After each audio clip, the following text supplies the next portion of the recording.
देखो साधु को प्रणाम जरूर कर लिया करो। साधु को किया गया प्रणाम सीधा भगवान को जाता, चूंकि साधु भगवान के पुत्र माने जाते हैं। और कोई किसी के बेटे को प्यार दुलार आदर देता है, उसके पिता को बहुत प्रसन्नता होती है। संतों के जो पिता हैं वो भगवान हैं।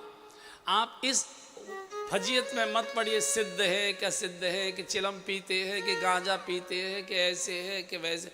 जिसके शरीर पर साधु का वेश है, जिसके माथे पर साधु का तिलक है, जिसके शरीर पर वेश है साधु का, उसको प्रणाम करिए। वो सीधा भगवान को जाकर लाल बत्ती जलाता है। हाँ, साधु वेश लेकर उस वेश का साधु दुरुपयोग कर रहा है, भोग कर रहा है, भजन नहीं करता, सट्टा बताता है, चिलम पीता है, इधर उधर के काम करता है, उसके निर्णायक हम न बने।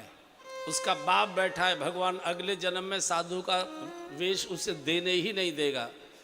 पुलिस का सिपाही खाकी ड्रेस पहने बैठा है, उसके हाथ का संकेत मानना ये हमारा कर्तव्य है। हाँ, पुलिस का सिपाही कर्तव्य पालन ठीक नहीं कर रहा, रिश्वत लेकर क्रॉस करा देता है, तो उसका निर्णय उसका बाप एसएसपी करेगा, सस्पेंड करेगा, निकालेगा, जो करेगा। लेकिन हमको तो पुलिस के सिपाही की आज्ञा आदेश मानना आवश्यक होता है, बाकी काम उसके अधिकारी जाने।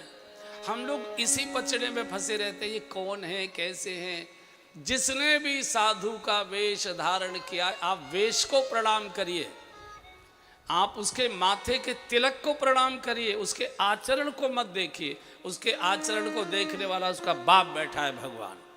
अगले जन्म में चूंकि आचरण अगर देखना है तो अपना देखिए तो मैं कैसा हूं।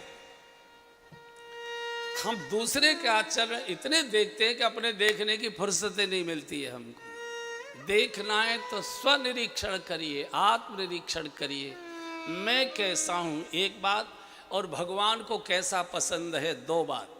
कथा सुनने से ये पता लग जाता है कि भगवान को कैसा व्यक्ति पसंद है, और फिर मैं कैसा हूँ इसका आत्मनिरीक्षण हो जाता है।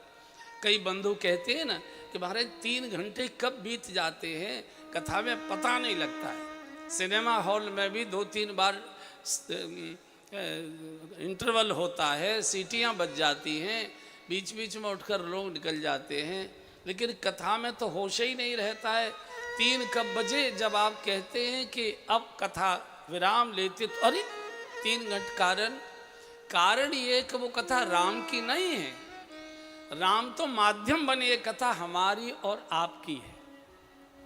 हम सबको दिखाई देने लगता है कि इस कथा में मैं कहाँ बैठा हूँ, और ये कथा वास्तव में पाला बदलने की कथा है, पार्टी बदलने की नहीं है। पार्टी बदलना तो अच्छा नहीं माना जाता, पार्टी बहुत बदली जा रही है, महाराष्ट्र में भी पराकाष्ठा है, तो पार्टी बदलना तो शुभ नहीं माना जाता। पाला बदलना अच्छा माना जाता, जो खेल में पाला बदला जाता है। कबड्डी का खेल है, अभी इधर पाले में खेल रहे थे, फिर कहते ना पाला बदलो भाई, इधर के इधर आ जाओ, इधर का इधर आ जाओ। अभी तक हमको मालूम नहीं था, हम गलत पाले में थे। कथा सुनने के बाद समझ में आया कि हमको तो दूसरे पाले में रहना चाहिए। तो ये कथा हमारे जीवन के पाले को बदलती है। अभी तक इधर जा रहे थे, नहीं नहीं, ये मार्ग गलत दिशा में जा रहा है। अर्धवृत करिए कृपया, इस दिशा में आगे बढ़िए।